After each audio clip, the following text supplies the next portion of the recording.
Assalamualaikum warahmatullahi wabarakatuh.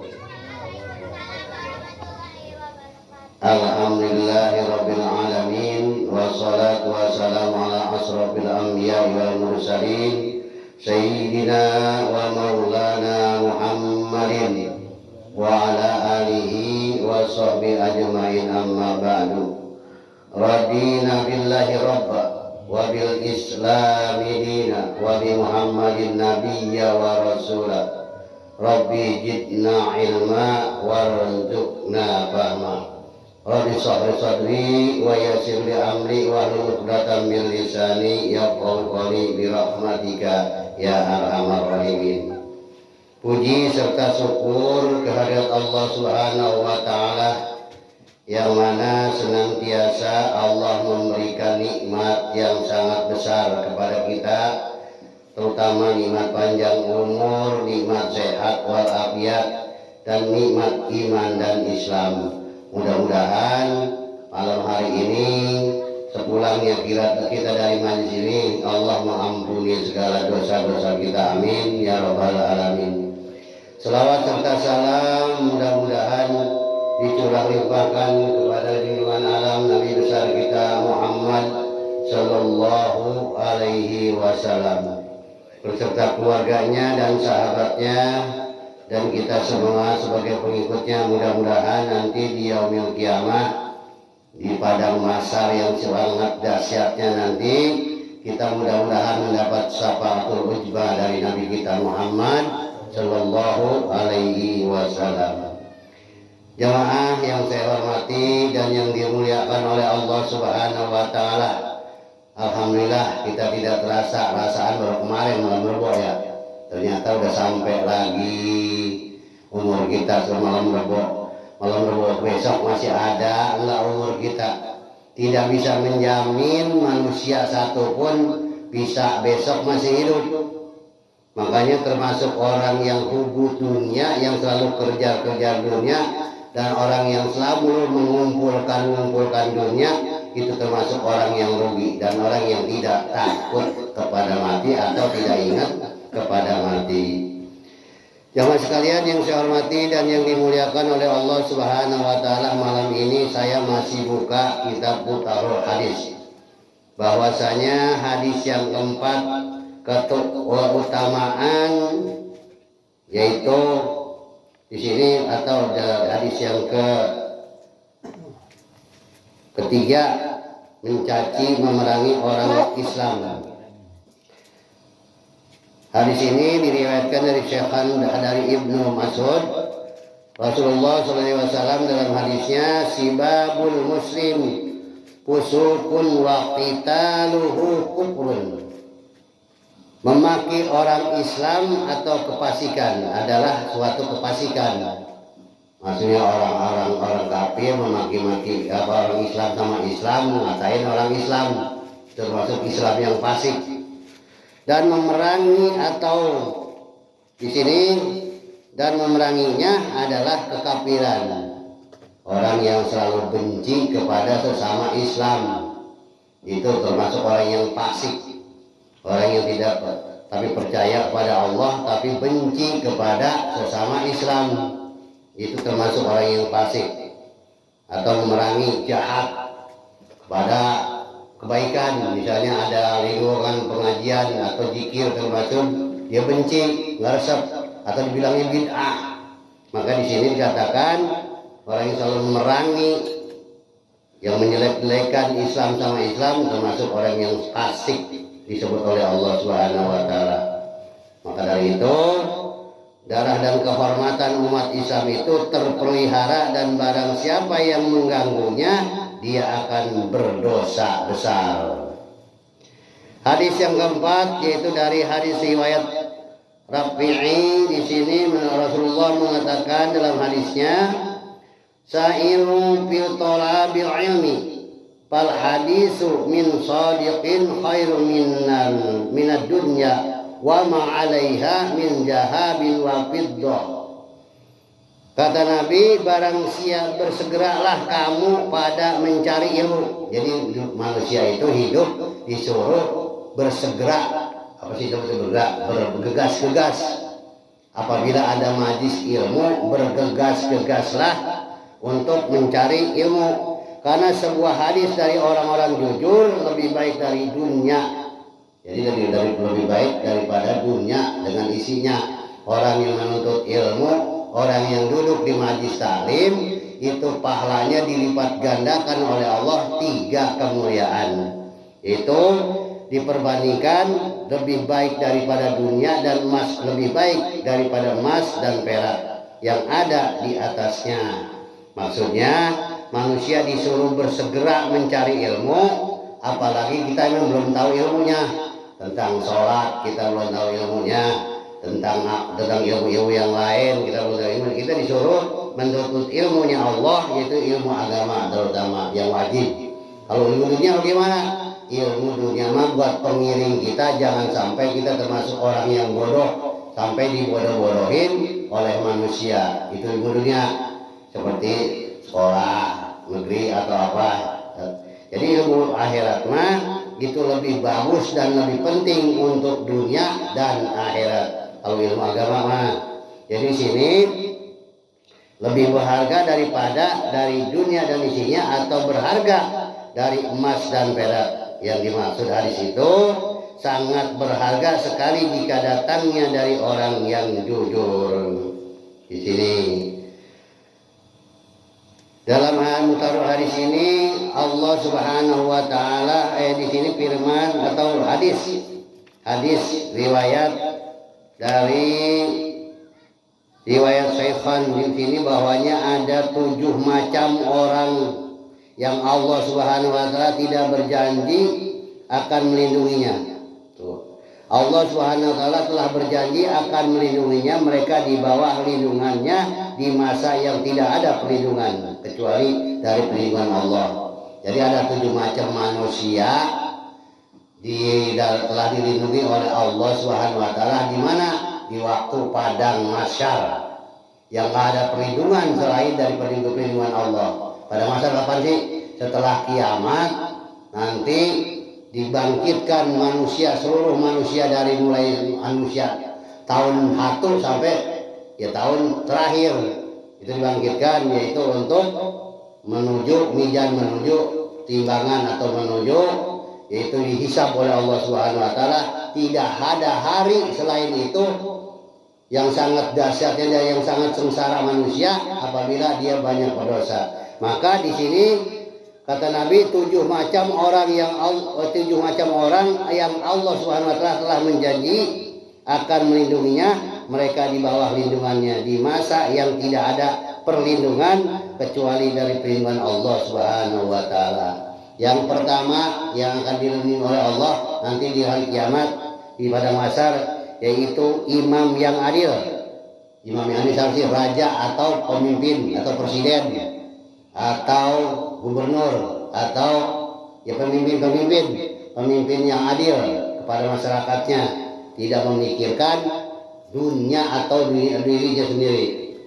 Yang kedua yaitu pemuda yang semenjak kecil sampai besarnya taat beribadah kepada Allah Subhanahu wa taala. Tuh, kalau pemuda dari kecil, dari mulai dia sebelum balik sampai dia di sini sampai besar, apalagi sampai dia menikah, sampai dia tua, orang pemuda tersebut taat kepada Allah dalam ibadahnya dan meninggalkan dalam maksiatnya, maka pemuda tersebut nanti akan dilindungi oleh Allah Subhanahu wa taala di hari yaitu yang sangat dahsyat, hari kiamat atau hari pada mahsyar.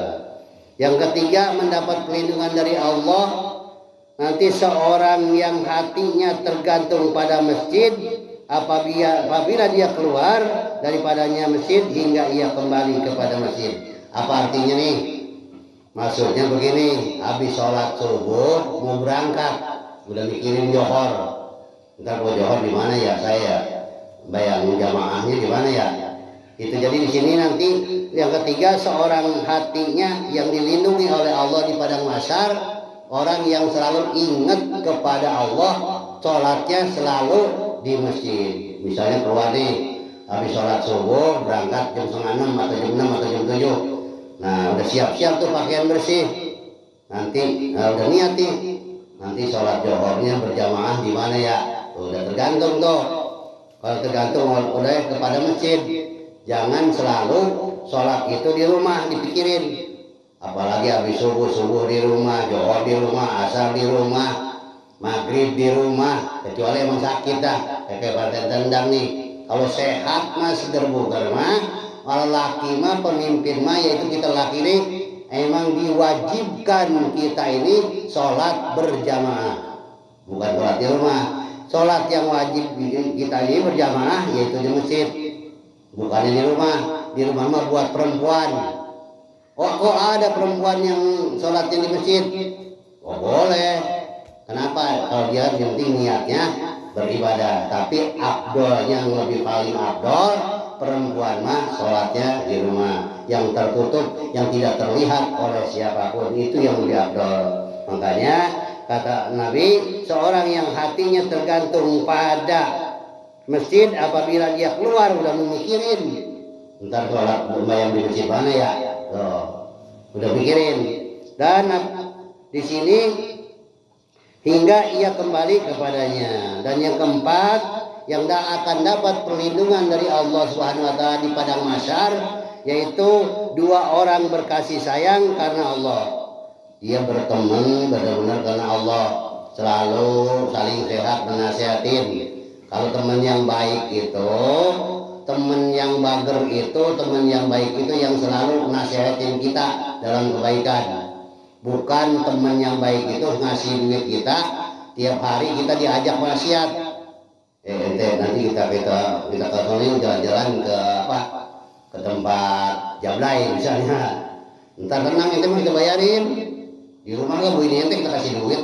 Itu kata si Pak Ade ini, kata si Ade ini bager amat nih. Temen ini teman bager nih. Tenang ya itu mah. Minuman kita bayar, Jablay kita bayarin. Wah kata dia nih yang orangnya nggak ngerti mah, wah ini teman bager nih, duit dikasih, Jablay dibayarin, di rumah dikasih. Kata kita nih nggak tahu, ternyata teman yang paling sejahat-jahatnya teman, itu orang teman yang ngajak kita dalam kemaksiatan. Jahat itu termasuknya, kita nggak lagi nggak doyan. Misalnya begini, Pak Tendang hobinya judi. Pak Ade, temenin saya judi yuk, kata Pak Tendang nih. Tenang, saya modalin. Ntar kalau kalah gimana? Kalah, ntar duit buat di rumah saya kasih. Yo, kata Pak Ade yang nggak tahu. Wah, bager amat itu temen yang gini. Boleh juga di temen gini. Kata kita nggak tahu. Tapi di situ dalam penilaian Allah itu teman yang paling jahatnya teman, yaitu mengajak kita ke dalam kemaksiatan. Itu. Sebaik-baiknya teman, apabila kita ada kesalahan, selalu diluruskan. Kalau bisa ente aja udah tua jangan begitu aja. Sholat atur jalanin, jangan di rumah wae teh sholat atur. Sekali-kali berjamaah, malah ngambek.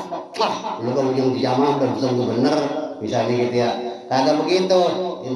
Harusnya kita mengucapkan terima kasih. Kita udah dikasih jalan kebaikan. Jadi banyak orang diajakin jalan kebaikan ngambek, diajakin keburukan malah bilang gitu. Nggak tahu orang teman tersebut menjerumuskan kita ke dalam jurang neraka. Ya di sini jadi kita yang keempat itu dua orang yang berkasih sayang karena Allah. Karena Allah itu kasih sayang yang bisa berteman karena Allah, selalu mengingatkan kebaikan, yaitu dalam kata lainnya yaitu saling sehat menasihati, watawasau bil haq, watawasau saling bilangin. Misalnya teman tersebut kurang beres, bilangin. Yang ini kurang baik, bilangin. Di sini lagi kejahatan, dibilangin. Itu berteman karena Allah. Dan di sini mereka bertemu karena dari Allah, dan berpisah pun karena Allah. Gitu. Jadi jangan sampai di sini kita tidak mendapat naungan dari Allah Subhanahu wa taala. Yang kelima, seorang yang ingat kepada Allah lalu mengalirkan air matanya pada hal ia sendiri. Itu yang akan mendapat perlindungan dari Allah. Yang kelima, maksudnya begini, kalau kita lagi ingat dosa kita, ingat apabila itu kewajiban siksa dari Allah, kita nangis sendirian. Ya Allah, nanti saya mati masuk neraka apa masuk surga ya? Ya Allah, umur saya masih panjang, udah tinggal dikit lagi ya. Cuma nangis kita tuh sendirian, gak ada yang tahu. Jangan nangisnya pengen di alam gitu. Lagi sembahyang udah banyak orang nangis, pora-pora. Kalau itu nggak termasuk itu mah. Jadi lagi sendirian kita mencucurkan air mata, mengingat dosa-dosa kita yang telah lalu dan mengingat takut kepada Allah dengan siksanya. Nangis itu. Yang keenam, yaitu yang akan mendapat perlindungan dari Allah Subhanahu wa taala, yaitu seorang laki-laki yang diajak oleh perempuan yang mempunyai pangkat dan cantik buat berzina. Lalu orang laki-laki itu berkata, aku takut kepada Allah Subhanahu wa taala. Ini laki-laki dapat perlindungan, ada cewek cakep, duitnya banyak, bari pangkatnya besar, wah hebat jabatannya. Kita mah kerek misalnya nih. Orang miskin kita mau udah bari jelek, kita diajakin sama dia ke kamar. Tuh, diajakin ke kamar tuh sama perempuan tersebut, diajakin ngapain? Berzina. Lalu si laki-laki yang jelek itu, yang kurang tampan dari miskin, berkata begini, aku takut kepada Allah. Walaupun orang lain tidak melihat, tapi Allah melihat kita. Lalu itu orang yang mendapat perlindungan dari Allah, menahan dari hawa nafsu yang begitu gratis. Ya maksudnya berzina, ngejablay gratis. Coba dah, Fatul Yaman maaf gratis ya, bayar aja gue mau, cewek cakep gitu. Kebanyakan gitu, ceweknya cakep, cantik, wah bahenol, gratis. Coba kalau kurang buat iman mah, udah nggak apa-apa dah, saya mah ngapain nggak, asal gitu-gitu doang gitu aja kan mah. Waktu masih muda nih gitu, kadang-kadang banyak gitu. Tapi kalau kita tahan, kita jauhin, aku takut kepada Allah, maka nanti di abdi padang mahsyar dapat perlindungan dari Allah Subhanahu wa taala. Dan yang ketujuh, seorang yang mendermakan satu sedekah nih, maka ia sembunyikan sedekahnya itu sampai tangan kiri tidak mengetahui apa yang dia keluarkan tangan kanannya. Misalnya begini, kalau nanti kita di padang mahsyar ingin mendapat perlindungan dari Allah, nanti apabila kita sedekah jangan pengen disebut-sebut, biarin kita. Misalnya begini nih, alhamdulillah sedekahnya dari Pak Endang Abdul Razak bin Abdul Razak sedekah 500 rupiah, alhamdulillah dari sipulan 1 juta, alhamdulillah dari sipulan 1.300.000, dari sipulan 200. Kita mengasih padahal mah 500.000 untuk ke masjid jariah, tapi nggak disebutin gitu. Atau kita nitip sedekah yang paling abdol nanti di sini, bahwa seorang nanti dapat perlindungan dari Allah di padang mahsyar, orang kita sedekah satu pun manusia yang tahu, kecuali panitia ada misalnya boleh tahu tuh. Jadi di situ, jadi nanti dapat perlindungan dari Allah. Kalau ingin dapat perlindungan dari Allah, maka itu nanti kalau kita sedekah jangan pengen pamer, jangan pengen didengerin orang. Alhamdulillah sedekahnya dari ibu ini 1 juta rupiah, pahalanya buat ini. Kalau bisa mah sembunyikan supaya pahala itu sampai kepada ahli kubur, supaya nanti kita dapat perlindungan Allah di padang mahsyar. Kita sedekah kalau bisa mah nggak ada yang tahu, nitip. Pak RT Endang, saya nitip 1 juta ya ke masjid. Terus disampaikan pandang, ditanya ini dari siapa? Dari saya, kata pandang itu. Atau Pak Omang nih saya nitip duit 1 juta dah sedekah buat ke masjid. Terus kata Omang disampaikan itu ke panitia masjid. Dari siapa ini Bang? Dari saya, kata Omang gitu. Padahal dari saya, padahal mah. Bagaimana itu hukumnya? Bagus malahan. Padahal sedekah saya menitip ke Bang Omang, bilangin ke panitia masjid buat Pak Omang, kan disiarin. Alhamdulillah sedekah dari Bapak Omang 1 juta. Padahal yang ngeluarin duit mah saya. itu pahalanya dilipat gandakan oleh Allah dan dapat perlindungan dari nanti di padang mahsyar. Tuh sedekah seperti itu ya. Jadi sedekah seperti itu, sedekah yang tersembunyi dalam pepatah, kita sedekah tangan kanan, tangan kiri tidak tahu. Itu artinya. Jadi biarin orang lain tahu gak? Wah si Anu pelit banget pernah sedekah, padahal kita sedekah. Dia mah ada bangunan masjid yang pernah nyumbang, padahal kita nyumbang. Tapi nggak tahu kita mah. Itu yang sedekah seperti itu nanti akan kita nikmatin. Pertama dapat perlindungan dari Allah di padang mahsyar dan dapat dilipat gandakan pahalanya oleh Allah Subhanahu wa taala. Ini mah kebanyakan sekarang mah sedekah pengen diumumin. Ngasih sedekah buat apa? Kudu pengen orang yang tahu. Udah nggak usah dah ya. Kalau kita punya rezeki, udah masukkan tuh ke kotak masjid, yang di depan masjid ada kotak tuh depan pintu, udah jangan yang tahu nggak apa-apa. Paling CCTV yang tahu, udah biarin, gitu, nggak apa-apa.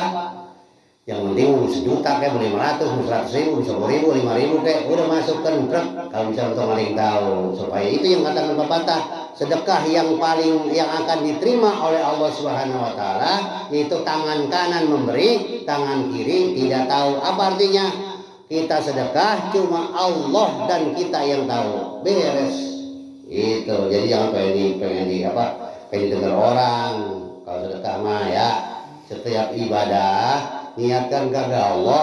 Kalau kita niatnya untuk perangsang, boleh merangsang nih supaya gara-gara kita sedekah yang lain jadi sedekah gitu ya.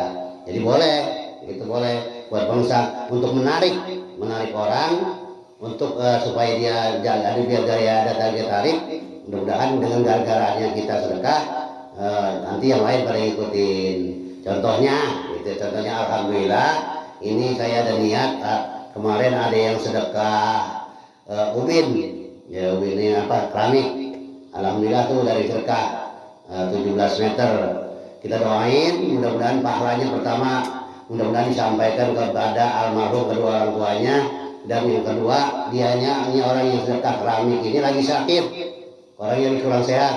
Cuma nggak pengen disebut namanya, katanya jangan. Gitu bagus itu, ya buat perangsang. Dia udah sebut namanya, tapi dia lagi sakit. Mudah-mudahan dengan barokah sodakohnya untuk majelis salim keramik, yang orang yang sedekah keramik itu yang lagi sakit, mudah-mudahan diangkatkan penyakitnya oleh Allah Subhanahu wa taala, serta disembuhkan seperti sedia kala, diberkahkan rezekinya, diberkahkan umurnya, dipanjang umurnya dalam sehat dan taat kepada Allah Subhanahu wa taala. Terima kasih tuh yang udah nyumbang keramik 17 meter, dan alhamdulillah udah ada buat beli pasirnya mah ada gitu. Ini mah bukan lagi ini, misalnya ada yang mau nambahin 10.000, mau 5.000, mau 20 silakan. Kalau nggak ada jangan, nggak masakan. Saya udah dapat dari yang lain, walaupun masih kurang juga gitu ya. Insya Allah besok kita mulain ini. Karena apa? Karena kalau hujan becek nggak bisa dipakai kalau ada keramiknya mah. Kalau hujan nih bisa dilap, bisa digelar. Mudah-mudahan semua jamaah yang ada di sini biar ada rezekinya oleh Allah Subhanahu wa taala, diniatkan untuk beribadah kepada Allah. Jadi itu jariah buat semennya masih kurang, semennya sesak lagi. Kalau ada yang mau nambahin silakan. Kalau ada rezeki, kalau enggak mudah-mudahan setiap kita beramal untuk kebaikan, untuk majelis salim setiap malam Rebo, walaupun sekarang kita niatkan buat kedua orang tua yang sudah meninggal, itu setiap malam Rebo walaupun nggak diniatkan dapat kiriman pahala dari Allah Subhanahu wa taala. Yang penting kalau kita mau sedekah niatkan pahalanya buat kedua orang tua saya meninggal. Kalau orang tuanya dua-duanya, kalau itu pahalanya buat orang tua saya yang hidup kebagian, yang meninggal pun kebagian. Setiap malam Rebo walaupun nggak disebut ahli kuburnya, tetap Allah sampaikan pahalanya bagi yang membantu jariah untuk majelis salim ini. Dan mudah-mudahan apa yang saya sampaikan ada manfaatnya, khususnya buat diri saya dan keluarga saya. Dan apabila ada kesalahan, saya mohon dibukakan pintu maaf yang seluas-luasnya. Saya bukan ngeguruin, bukan ngajarin, bukan ini, cuma sama-sama kita ngaji bersama dan cuma niatnya mengingatkan supaya apa? niatnya kita mengingatkan, sama-sama mengingatkan watawasau bil haq watawasau bis sabr. Jadi saya tidak niat ngajarin nih, bukan ngajarin ini mah, cuma mengingatkan kita ngaji bareng-bareng. Mudah-mudahan ada manfaatnya untuk dunia dan akhirat, dan mudah-mudahan kita mohon kepada Allah Subhanahu wa taala mati kita dalam keadaan husnul khotimah. Amin ya rabbal alamin. Yang kurang lebihnya saya mohon dibukakan pintu maaf, yang sebesar-besarnya. Akhirul kalam, wassalamualaikum warahmatullahi wabarakatuh.